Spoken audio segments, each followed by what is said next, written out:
Hello, Duilio. Jai Shri Mataji. Jai Shri Mataji. Nice to meet you. Nice to meet you too. I'm here in Brazil with Duilio the day after the fantastic puja. For me, it was the epitome of our journey in Brazil. Finish a month of tour, like apex with yesterday puja. I was lucky enough to meet a lot of very interesting people. One of these was Duilio. Actually, I meet him officially this morning. We talk a little bit, as you expected. People who are watching us, I prepare my interview. So, Duilio, I still struggle a little bit with the accent DUILIO CARTOCCI. So he's, I wish to say legend, but I'm sure you don't agree with that. No. He's old enough in Sahaja Yoga to know everything about Sahaja Yoga in Brazil, so he's one of the best persons to talk about that. There are a few others, but my challenge to Duilio is to tell us a few things about him. He's shy enough, he didn't want to talk too much about him, but I hope I will manage to extract a few things. I know when he's born, but my first question to you, dear Duilio, is what make you attract, not to Sahaja Yoga, because we don't know about Sahaja Yoga by that time. We do not know the name, but we were attracted by the spirituality somehow long before Sahaja Yoga. So what's your story, please, in that perspective? Yeah, as Mataji said, there are two categories of people. One are the seekers of truth. So when you are a seeker of truth, you are since you are born. So of course, I remember I was still a young child or a young boy, and already this quest was so strong in me, trying to understand the meaning of everything, especially the meaning of this life. I was quite lucky, not quite, very lucky in my life. I had no real problem, and I had a very beautiful childhood. But perhaps also because of that, it was such a pleasant childhood that could give me time to reflect more and more on the real meaning of the life. So, for example, I remember one day I was on a boat with my dad and my family. It was just perfect with the sunset, and the boat was just flying on the water, and it was just perfect. And suddenly I was around 14, and suddenly I wonder, but why? What is the meaning of this? And I felt a strong pain in my heart because I couldn't catch the real reason behind all that beauty, all that fantastic moment, and I knew that I had to look for it, and that started my search, we can say. Where it's happened that, because I forget to tell the our viewers, where you are born. So I know, but I'm born in Como, where in the north of Italy, where there is a beautiful lake. Lake Como, yes. Famous Lake Como, yes. Surrounded by beautiful landscape. It's true. So it's one of the. It's amazing because nearly everyone I talk about, and nearly in the same period of time in their life, have this kind of question: what's the meaning of life? About that age in their teenage era. Yeah, if you permit me, I feel Please. that it was not just by coincidence. It is because Shri Mataji was there and she opened the Sahasrara. So somehow, as she said, she called all the old seekers, all the old devotees that were close to her. She called again in this special moment because it was the moment of self-realization. So actually, I feel that the earth suddenly was full of seekers from ancient time, called especially by Shri Mataji for this special moment. So you believe we were somehow ready and we were called? Yeah, Yes. Definitely. My experience is like that. For example, I met Shri Mataji in Rome in 1981. So, as I said, since 14, let's say, I was looking so strongly about the meaning of life, and I was searching in books, and wherever I could. But of course, I was feeling I was alone because there was no one to talk about that. No one was feeling my intensity of desire of knowing the truth. So I was wondering why. But in this search, I remember very clearly one night I was in front of a sea. It was dark, in front of a sea of Roman Sea, that is Anzio, where I was doing my military service. I was in the Navy. So at night I was in front of the sea. I never prayed God because I thought that personally I could alone reach the conclusion of the meaning of life. But that night I had the full perception that I was 21, that I reached whatever I could alone. And the pain was too much, because for the first time I felt that there was no more way to go further alone. So for the first time in my life I prayed, and I didn't know who to pray because I was not believing in anyone. So first time I found myself in front of the sea, and I said, "Oh God, I don't know if you exist or not. What I know is that I did whatever I could, but I don't know why you brought me here, and for which reason.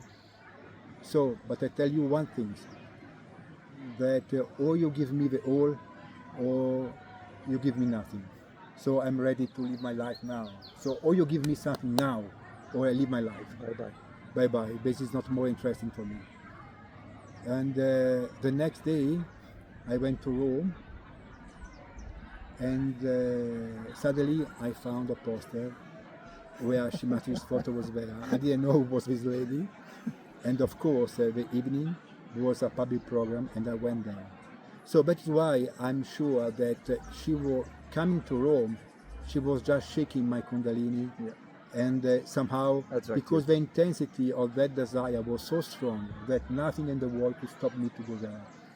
And so I felt that the same happened to many yogis, to many Sahaja yogis, that were called by Mahashivatratriji, one by one. Absolutely. But you believe that we were ready, obviously, from the previous life.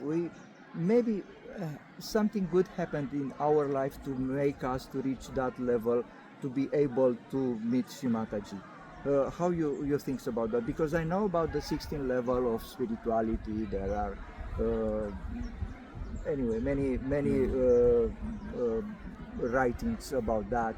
I believe even Mahashivatratriji talk about these levels of spirituality. We have to reach a certain level to be able to receive Sahaja Yoga. Yeah, that is true, but somehow, how to say, it doesn't depend on us. We are just part of a game. What happened is that, all of us has lived many lives, and we were seekers in the past life, and she's calling each one of us. But we were already at her feet. We were already devotees of the Devi. We were already somehow close to this kind of spirituality. Many of us has gone through, I don't know how many tapasyas, penances in the previous life, trying to know the truth. So now, let's see, meeting her was a kind of reward for, reward is a bad word, but let's say for all what we have done in the past life. Definitely, I believe it.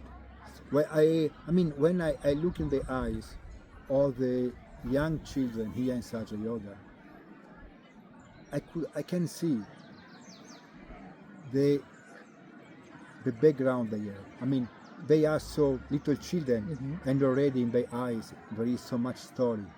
You can see they are so much mature.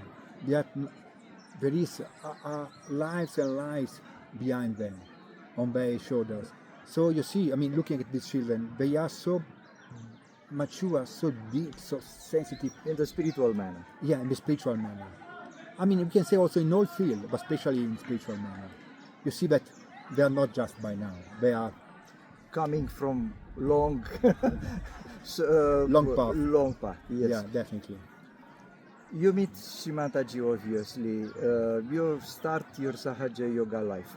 Tell me everything you wanted to tell about that, because you tell me before your marriage, you moving to Brazil, come back in Italy, come for good in Brazil, meeting Shimataji, everything you want to tell me about. Wow, Or interesting story with Shimataji. I don't know what question should I. You will be the one to decide it what you want to tell. Of course, we were quite lucky to live close to her because we were very few actually, so we had this opportunity to stay close to her. So there's thousands of stories, but I don't know which one we can recall. Everyone you wanted. So we are talking about beginning of 80s now. Okay, so in the beginning of 80s, 81, 82. Yeah, so when I finished my military service in Rome, I went to Milano and I was alone there. So of course I started Sahaja Yoga in Milano. And it's very funny to say I started, I did nothing. We don't do anything actually. It is already planned by her, so we are just little instrument in her hand. So we just do whatever has to be done. So we started Sahaja Yoga there in Milano. And so in 84, we invited Shimataji to come to Milano. And in 84, we had such a wonderful puja also in Como, that is my city. And something that is surprising me till now is how we could organize such a puja. It was a Rekadesha Rudra Puja in Paggetolario on the Lake of Como, beautiful view, in 84. And people were coming from all over the world. I am still wondering how we could do that. I was only 23, 24 years old. And how many you are? So how many Sahaja Yogi? Not too many. Few, let's say handful. 2, 3. And you organize all the all the international puja there. And but interesting because we had no fax machine, no mobile, no WhatsApp, nothing, just a simple phone, but the home telephone where everyone was. So how we could do everything like that? And of course, we believe that there was a divine plan behind who could organize everything. Because even this place was so far away from any airport. So I still wondering how people could reach there safely. It's amazing, but so after that, so that is why also we are quite lucky to be quite close to Shimataji because we were very few actually, very few. The people, tell me how you managed to not burn your wings, being so close to the fire. Sorry to bring that in. You raised that question to me because you are so few, and usually when the people are very few, are very close to Shimataji, and some of them burn their wings.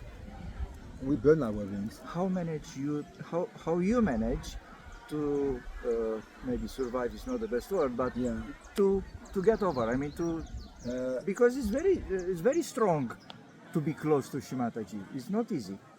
Depends. Every one of us has its own story, so I cannot generalize. In my case, I don't know what. For sure, the strong desire of knowing, the strong desire to be one with the truth, was the main point. And of course, first of all, is the love of Mother who was supporting us and was nurturing us. Whenever she saw our ego going up, she was pushing us down. Whenever she felt that we were depressed, she was pushing up. So she's the one who's taking care of us and every single one of us. In my case, for example, well, let's say that every one of us has a different way of looking at Shimataji. And dealing with. So someone was looking at Shimataji as a mother. In my case, it was not my need.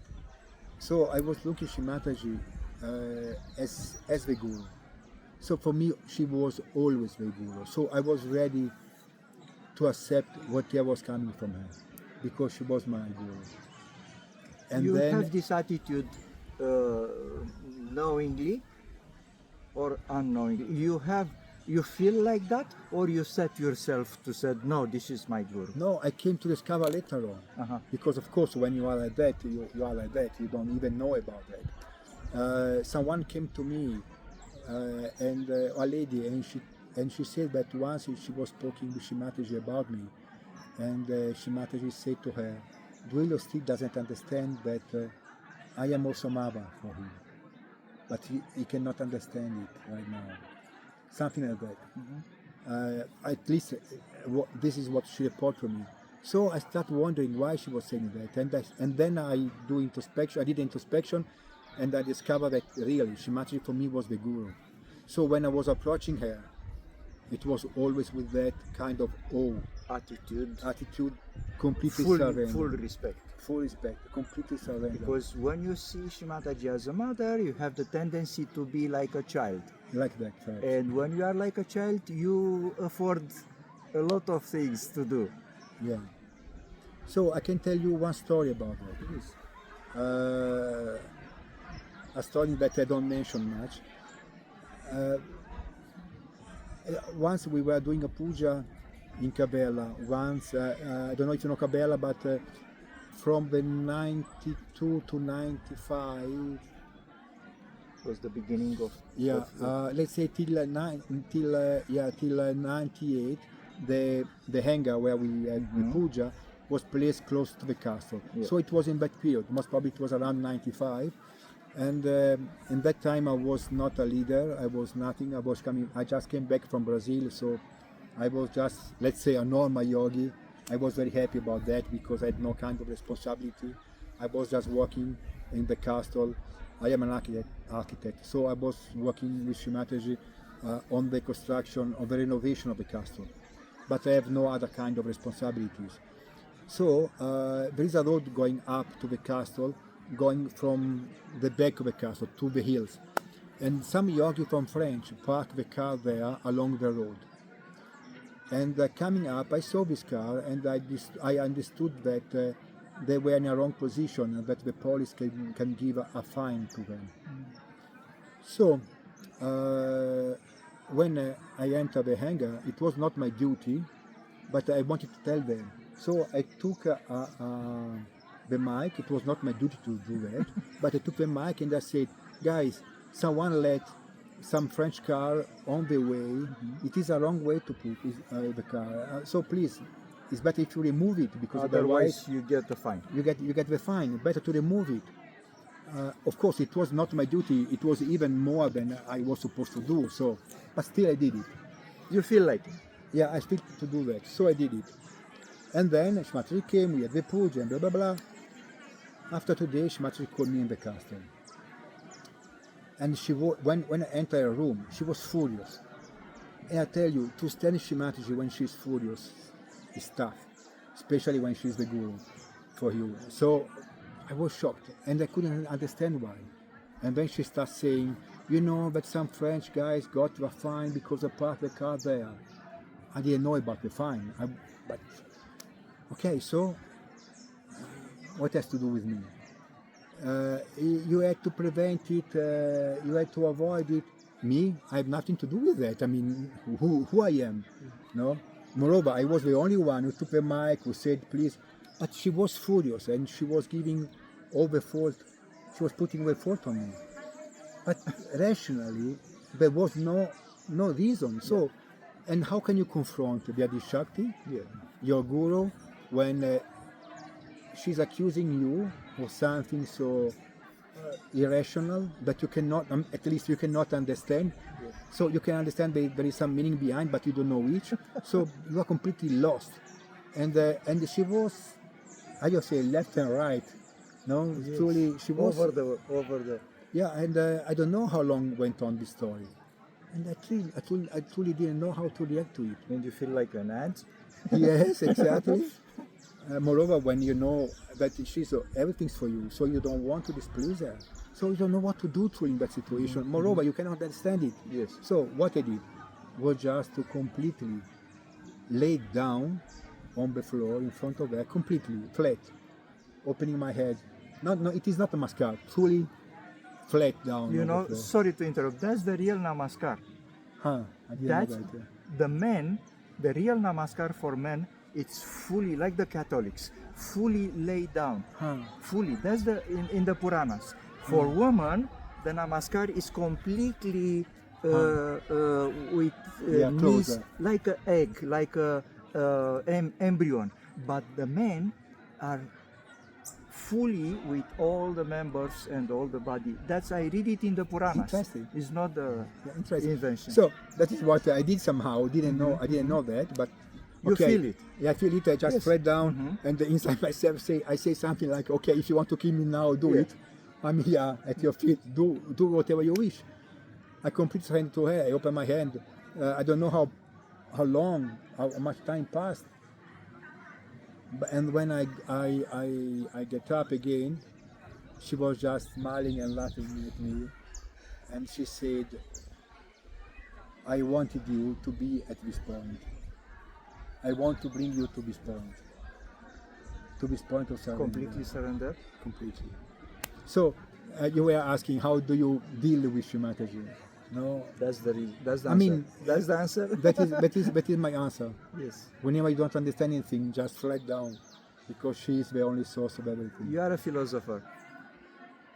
By the rule of logic, means that the other people who are not doing that can fail No, not at all, because everyone has its own way. his own way. Because my way is like that. You know, I wrote, I just published a book about the photo I did of Shimataji. In the 80s, very few were doing photo of Shimataji. So I was one of them. So I had the opportunity to take quite a lot of pictures of Shimataji. For example, one of them is that the so-called Dambantari photo, so-called a famous one. I don't know how much you know that. The one with red sari and the golden. Yes, yes. Which is used for the let's say official photos, but it's one. Okay, of okay. So you are the culprit. Yes, yes. Okay. So looking at these photos, I could see that most of the photo I took of Shimataji, she's serious. She's not smiling. Not smiling. So that is how I was. So then later on, when I saw it, to publish in the book, I had to go through all the photos. Yes. And I saw that there were very few photos of Shimataji smiling. While actually Shimataji was always smiling. Because actually she was always smiling. Shimataji is the most humorous person. How humorous you say? Of course. Yeah. Person humorous. exists. Yeah, joyful. So joyful, always full of joy.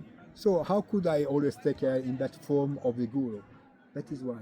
Because That is there my are way. the split second when you Yeah, and capture. that is the relation I had with her. I could see it through my photo. Yeah. And once Shimataji said that in a talk, that in the photo she could see, in her photo, she can see the chakras of the person who took the photo, because Ooh. you catch that moment that is dealing with you, something like that. Speaking about that, in my beginning of Sahaja Yoga, it's happened to work for a photo company, and I have not one but two cameras.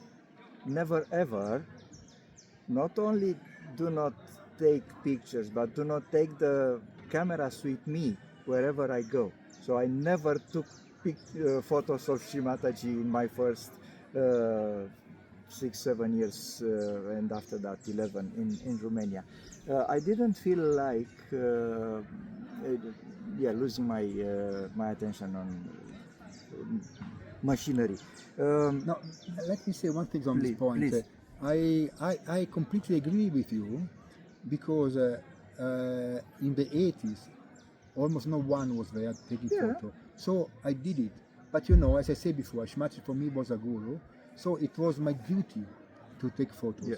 When in the 90s, everyone had camera already, I completely stopped to take pictures of Shimataji, because I didn't want to lose any moment of her. Yeah. So during the puja, for example, I didn't take any photo anymore, because I just wanted to stay in meditation in front of her. There are phases, because now I recover a lot and I took a lot of pictures, although Shimataji is not physically with us. Now I spend a lot of time filming and capturing the moment for the future generation. So it's a matter of balance between But you see, you are not doing just like that. You are doing because you have a purpose, because you want to transmit. Yes. So somehow it was what I was doing. Yes. When it is not needed, you don't need. But you do with this feeling of serving. And I don't know how you acted, but I act more or less like a robot, in a sense that I was dragged or put in that situation. Do not to take photos or take photos. So for years, a full period of my life, I didn't. After that, I take. After that, I don't. So it's like that. Talking about philosophy, we didn't talk about your education, dear Duilio. I didn't present you as with your former education. likely. Oh, come on! Tell me a few things about your profession, about your area of interest, whatever you want to talk about. I don't think that this is interesting. Okay, it's up to you. Yeah, but let's say, yeah, You- I study as an architect. Yes. I really never felt I was a real architect because it is not my passion real. I did because we had a construction company in the family, so as a constructor, architect, it was my field actually of working. But my real passion was the studies in general. So that is why later on I took a degree also in philosophy. But In Italy. in Italy, yes. But still, even if I didn't, I'm not so much a passionate of architecture. That was a very good excuse for me to stay close to Shimataji. Shimataji was very fond of architecture, so she found a lot of reason to call me in the castle just to talk like that very spontaneously about architecture, about construction. So I have to thank my studies of architecture, even if I don't consider myself an architect, because that was a good reason to stay close to Shimataji. But it's a very complex job, architecture. It's a combination of science and art. So you are not the first architect I was talking with. It's Jean-Michel Huet also. Now he lives in Australia. You see, Shimataji was very, very fond of architecture. You can see how many houses she built. Yes. So, and why? Why? Because I came to discover later on, because you see, architecture deal with matter, but architecture have the capacity to transform the matter into aesthetic. Yes. And what happened that human beings is how you say in English, is captured by the matter in our own body, in our living. We have to eat, we have to cover ourselves. So the matter, it is us. But the next step is to transform the matter into aesthetic. That is the upper level, close to spirituality. So it's difficult for us to jump from matter to spirituality. And the art and the aesthetic could be a way to little by little transform the matter into something subtler that transmits joy to the person. And this is the main purpose of art, to open a door to the infinite. And the architecture among all the art is the one who is dealing more with matter. Yes. Because it has below the matter. Yeah. So it is the Only the first. sculpture probably is the second, the sculpture, Yeah, the sculpture and is maybe second. the painting a little bit, but after that But you see, it's Yes. a growing. Yes. The music, for example, is the last one. The last one, Because yes. it is Dealing just only with sound, with air. Yeah. What Akash. as a philosopher, what I'm saying, it is nothing original because Schopenhauer was talking about that. Yeah. So If I may complete a little bit about the architecture, also the god usually is compared with a great architect. So Vishwakarma is the architect of all yes, the architects. yes, exactly, the Shri architect Vishwakarma. of the architects. So speaking about philosophy, what's your favorite philosopher? Oh, there are many. For example, I loved quite a lot Plato, because we know about Socrates only through Plato. But I should say that once I was very young, and I was not yet a philosopher, but we were, by the way, with Mataji in a bar called in the upper floor of the Rinascente Milano, just in front of the Duomo of Milano Duomo, and we were talking about philosophy. I don't know how, because I was not even a philosopher. And Mataji was criticizing quite a lot Plato, because Plato is the one that in the Republic is saying, is explaining how could be an ideal society, and for him the society should share all the children, there should be no families, and blah blah blah. And Mataji was quite against it, explaining how the families was so much important, and so she was criticizing the idea of Plato. But coming to your question, of course I love a lot Schopenhauer, a lot. I love Spinoza. But there are many philosophers quite interesting. Of course, I mean, what surprised me was the level they could reach, even if they were not realized. But it seems that God gave them a very deep insight. So I still. Oh, on this point, let me say one thing that I discover is that when you read the books of a philosopher, even the most difficult one, let's say Kant is one of the difficult one. When you read this book, there is some pages that you find difficult to understand, but then you can read 1, 2, 3, 10 times till you understand it. And when you understand, finish. Even the most complicated philosopher, at the end, you can understand it. But you need to make an effort. Yeah, but you do an effort. But okay, in case of Mataji, it's totally different, because you can listen to her talk now, and this is an experience that every yogi have done. You listen to talk now, and you say, wow, what a talk, it's fantastic. And you are happy because you catch it. You listen after 1 year, and you say, wow, A different meaning. this point I didn't catch before. Finally, I got it. And when you listen after another year, and you get another point, another point, and you see that the talk of Mataji is such a multi-layer talk. And there is no human being who can do that. No human beings.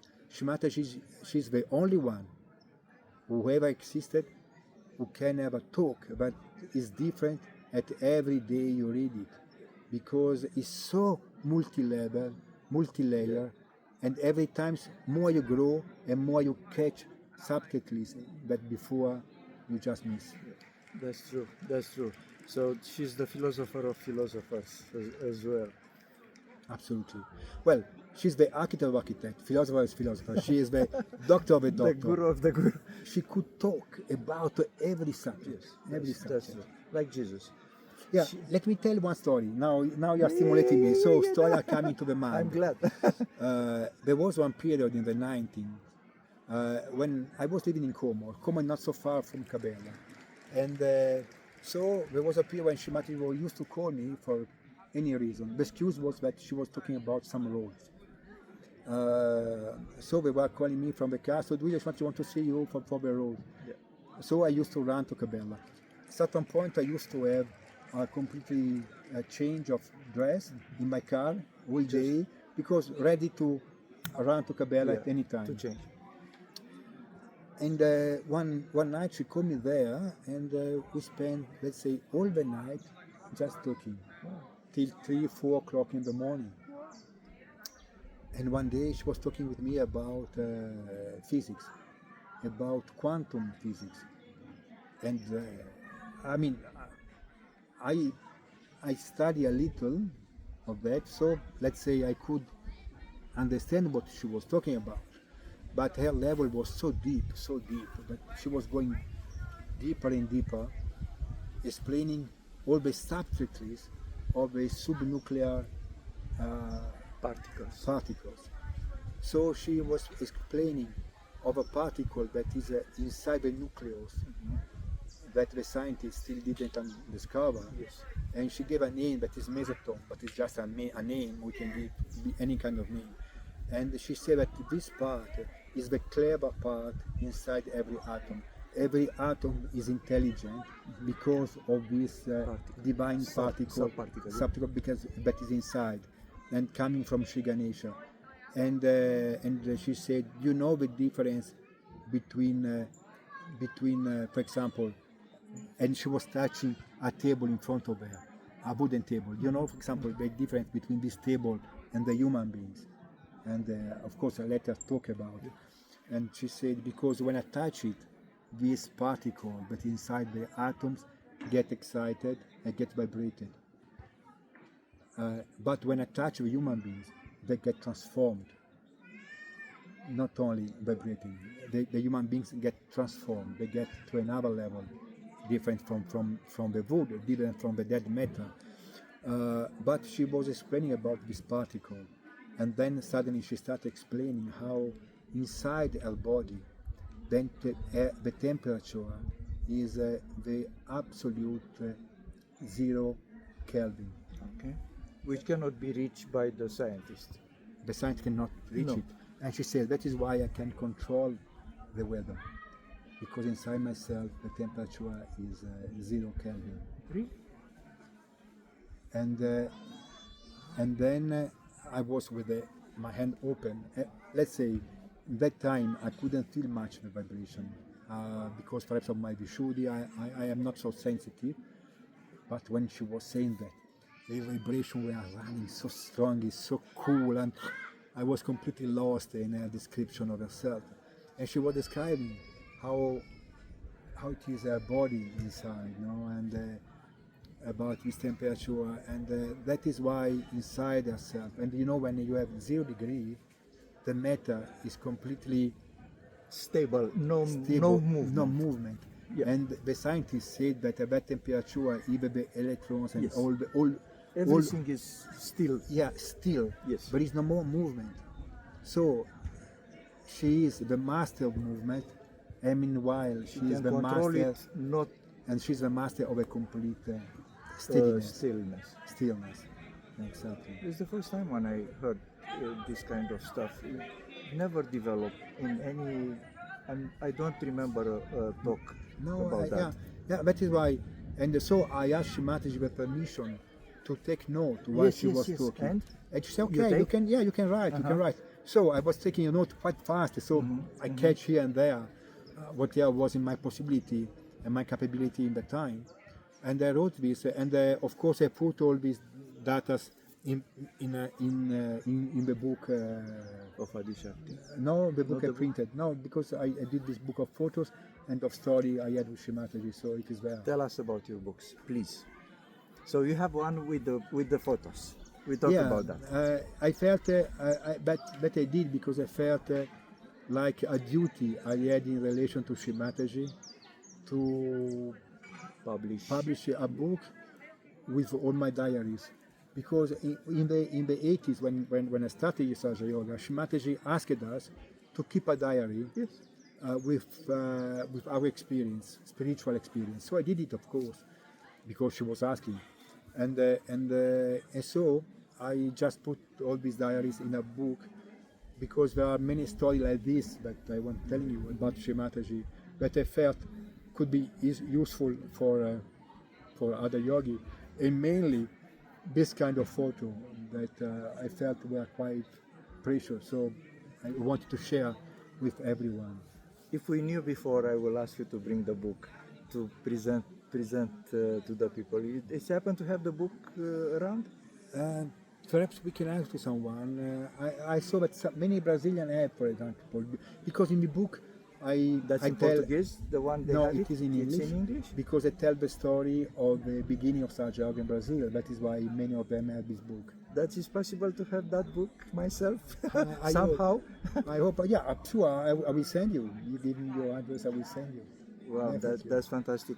But for now, it will be good if we can present that book not now, because will take a while to bring the book, but later, just to have a few minutes of extra recording to present the book for the people to know about, because for me it's fascinating what you told me. So I have a saying, doesn't it's not important how we start, it's important how we finish. So looks like we start with a plan, but we get in a completely different direction. That's why I love talking with people like you. So let's go back a little bit to the chronology, because I want to know the history of Sahaja Yoga in Brazil. So you told me before that you came in Brazil, marry, after that come back in Italy, and after come back in Brazil. Can you develop a little bit? Yeah, the point is that my wife, she's from Brazil, from Salvador. So after marriage, we came here to live in Brazil for a few years, from 87 to 88 for 2 years. And then in 88 we went to India, and I left Brazil forever. And I went to India and for the India tour with Shimataji. And I told to my family, listen, I am coming back to work in the family company, a construction company. So I just go to India, and then coming back I will stop here to work again here in Italy. But once we were in Pakistan, in India, in Shimataji's new house, she asked me about Brazil, how was going on. And I said her that we did some program there, but then I planned to come back to Italy, that right now I was in Italy. And she said, no, you cannot be in Italy, stay in Italy, because next year I have to be in Brazil. So go back and invite me there. So with my wife, we did another intercontinental movement, and we went to Brazil. And of course, we started working on with newspaper, with television, spreading the news that Shimataji could advertising, yeah. started coming. So we entered in relation with the institution, with whoever was possible for receiving Shimataji. And so we organized a program in Salvador, in Brasilia, and in Rio de Janeiro. We're talking about 1980. So when I came back, it was already January, because she told me in December 88. So in January 89, we started to prepare everything. Yeah. So in 89, she came to Brazil. Yeah. And it's quite interesting. Allow me to take few moments. Because in that moment, Shimataji came with a yogi coming from Australia, but actually he was Argentinian, Juan. And he told me, he was accompanying Shimataji to Brazil. And he told me an interesting story. The interesting story is that 4 years before, he asked Shimataji, please Shimataji, come to Argentina to start Sahaja Yoga, because he's Argentinian. Yeah. And Shimataji said, no, Argentina is not yet ready. Mm-hmm. In 4 years, we will start with Brazil, and then we will go to Argentina. When Shimataji said that, I didn't know yet my wife. But all the plan was already there, yeah. Because somehow she knew that in 4 years she would go to Brazil. That means she knew that I would marry a Brazilian lady, and that she would send me there. So of course, as a rational mind, I went to Shimataji and I asked Shimataji, are we free? Exists the free will in the human beings? Because if you know exactly what is going to happen in 4 years, and that I will be here receiving you, blah blah blah, where is the free will of the human beings? So we are robots or free? Yeah. Free. And she said, of course you are free, of course. Yes. But let's say that Shimataji came again to Brazil in 92, and again I did the same question to Shimataji, because still I cannot feel the same answer. I cannot feel the free will in me. So I asked to Shimataji, are we free? And she said, of course, I told you already once. What do you want more? You are free. You want another answer? What do you ask all the time? This Juan, what's his name? Vega, perhaps. Vega. Perhaps, I'm not sure. Because he's still in Australia, yes. I reckon. Yes. Juan Vega. I reckon his son is here. Yeah, his son is here. Yeah, Juan. Also Juan. I get very well along with good. Juan, the son. I don't know the father. So That's it. Can you tell something about the free will? Because as a philosopher, I'm so much interested in the free will. So, still I was not so sure about the free will. And so I see that the human beings are coming from the animal stage. And of course, when we are in the animal stage, we are under the reign of Shipashupati. who govern everything. Yeah, Shipashupati is a Shiva, and is the Pati is the lord of the animals, of Pasha. Pasha are the bones. Yeah, because he bones everything. So of course, animal have no free wills.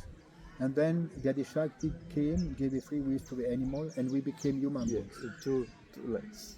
Yeah, with 2 legs, we became human beings, and she gave a free will to us. For what, actually? Through our free will to surrender to the divine. But this is interesting, because when you surrender to the divine, you have no more free will. So it's a vicious circle. No, it's a virtuous circle.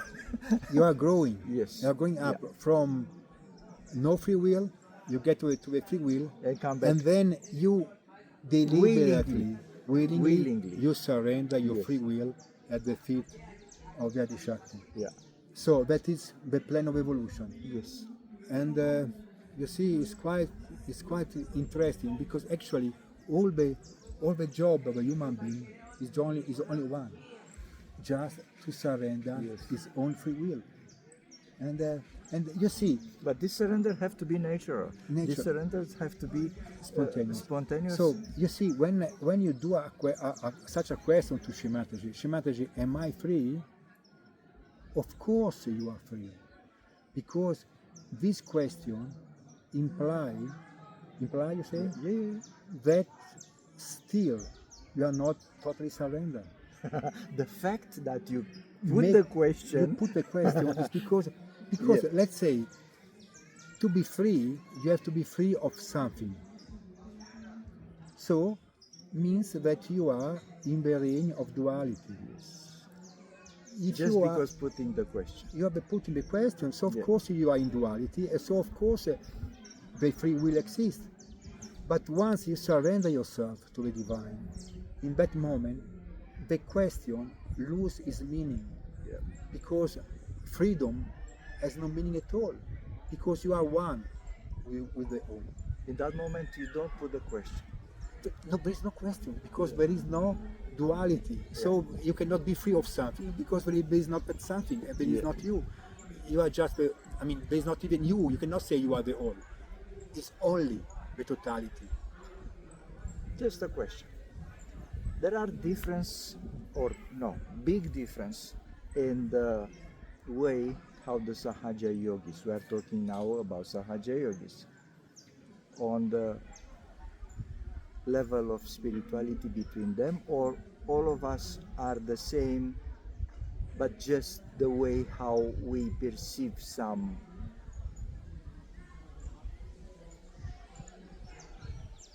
Yeah, I feel your question. I don't answer with my word, but with the word of Shimataji. There's a talk where she says very clearly that in the beginning, when she was raised by Kundalini of a person, she thought that, interesting, she said, I thought that it was enough to give self-realization to the people for them to reach the goal. Certain stage. And then I could see in the human beings, this is a ball of Shimataji, I'm just quoting, so forgive me for any mistake. Then Shimataji says, I saw that the human beings have different levels. And someone can understand a little more, someone can understand a little less. So, answer to your question, we have a different layer. So we are Like just a human being is not a problem. I know. It's not a question. Like a human being, we have different levels. Yeah. As the Sahaja yogis, we have different levels. That's it. That's it. Yes. Even if we are realized, there are different levels. Okay. And I mean, this is the answer of Shimataji, not my point. And let's say that actually we are just, the spirit is only one. And the spirit in us is just the same, in me, in you, in everyone. Yeah. The only things that change is the awareness that we have of the spirit. Yeah. So someone get more close to this awareness. Yeah. Actually, she says we have this mirror who is reflecting the spirit. Yeah. So when this mirror is completely clean, the image of the spirit is perfect. And sometimes our image, our mirror is quite dirty. Yeah. So it depends on which kind of reflector we are. If our reflector is not so clean, sometimes. So some days I can be more connected, and some days my mirror become dirty, and I can reflect less. It's up to us to clean the mirror regularly. Definitely, it is up to us because it depends on our free will. Because still we are human beings with free wills. We are still in this level. Yeah.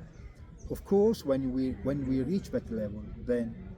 But I invite you to listen again. The talk Mataji gave in 2004 in Cabella, Shri Adishakti Puja. And for me that is one of the greatest talks she ever gave. Shri Adishakti Puja 2004, where Shri Mataji says that we are one. The only point is that we cannot see it because of our human limitation, but we are just one. But then she said, and we were all there in front of her, she said, I don't see Sahaja Yogi. I only see person who are trying to be Sahaja Yogi. And we were all in front of her. Answering to your question. Actually, I was thinking exactly the same. Because, okay, I can call myself a Sahaja Yogi because I practice Sahaja Yoga and I get the realization. But that's not all. That's not all. Identifying with Sahaja Yoga sometimes can be misleading. Because you said I'm a Sahaja Yogi, I don't need anything else. What's the role of the discipline, Duilio? What's the role of the working every day? Well, how? It's difficult for me to say. For me and for the people who are watching us. You see, every one of us is different. Once I was with Shri Mataji alone with her, and talking with me, Shri Mataji called me as tapasvi, the one who do tapasya, who do penance. Yeah. It seems that in the previous life I did a lot of it. Shri Mataji said it is not me. Yeah. So this body, this mind, I don't know what, did so much penance. So I feel I am quite disciplined. Because also that is the reason for which Shri Mataji for me is the guru. Yeah. Because somehow I have this feeling of tapasvi. But some other person, some other yogi are more relaxed. I cannot say that one way is better than the other. So my way is through discipline. It's their way. But this is my way. Yeah. But of course, we are so different. And some other, I see young generation coming up is just jumping into the into the sea, jumping into the unconscious, into the Paramchaitanya. So what I have to teach to them once they are so much advanced? Yeah. So The new last will be generation- the first. Maybe. Hopefully. So every one of us is different, and that is why we have to respect every yogi in his own path. But let's say, answering your question, that truly, once you get your realization, you are not arrived. Once you get your realization, you just open the door Just start. to start Yes. Yeah. working through the path. Can we tell a bit cheeky that Shri Mataji tricked us to present Sahaja Yoga initially? It's maybe too much say trick, but I don't find any other word. Trick us with a very easy presentation of Sahaja Yoga. Oh, it's something very easy. But after you get it, and after that you start working hard. If you want. She give us, and after that leave us before us. It is like It's that. fair to say that? Absolutely yes. And she said we have to put a lot of effort in Sahaja Yoga to grow up, to do introspection. We have to do a lot of introspection. Agora, introspection is not sitting just for as she said, you have not to sit for 5 hours in meditation. That is not Sahaja Yoga. Sahaja Yoga is to melt in the unconscious. It is to melt ourselves in the with Param Chaitanya. So how to get it? How to get there? Everyone is on the way, but we have to put our effort. We have to put our intense desire for that. Yeah. So, as you said before, not because I get realization I am arrived. No, that is the starting point. That is only the starting point. We have many. I mean, it is 44 years that I'm Sahaja, and every day I start anew, completely anew. Every day is a new day for me, and I feel like a baby. And I'm so happy also about that, because the life is so interesting. And every day, let's see what Shrimati is giving me today. Let's see what blessing she's giving us. And it is one after the others. What a surprise! What a beautiful world. Even if we are completely satisfied, because actually many times we are so satisfied that, let's say, we are ready to leave, because we are totally full.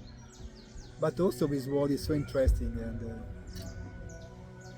and also Shrimati said that somehow it's nice to be, how can you say, not helpful, because we don't do anything. We are just little instrument in our hand. So every morning and every evening when we wake up and we go to sleep, our prayer is, please Mataji, let this body, this mind, let this emotion, this just instrument in your hand, please use me for whatever you wish, because actually I don't desire anymore. So please desire from me, do whatever you wish of me. And so the life has a meaning now, only if, even for little things, we can be useful for our divine vision.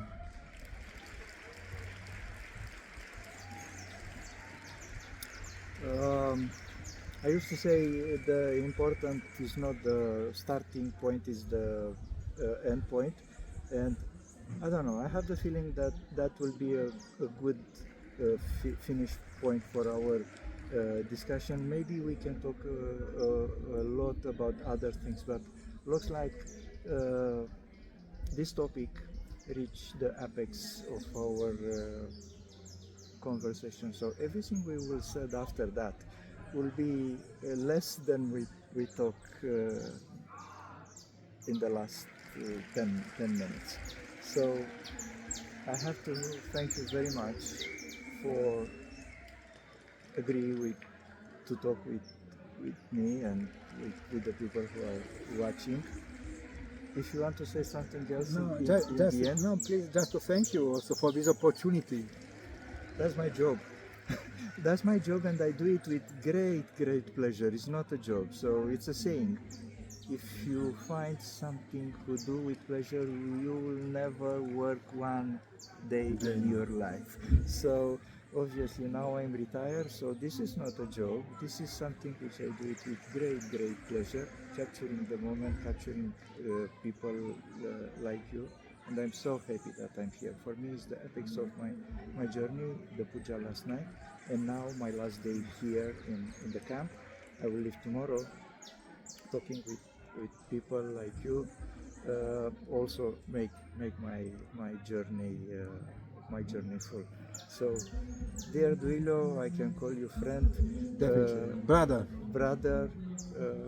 thank you again.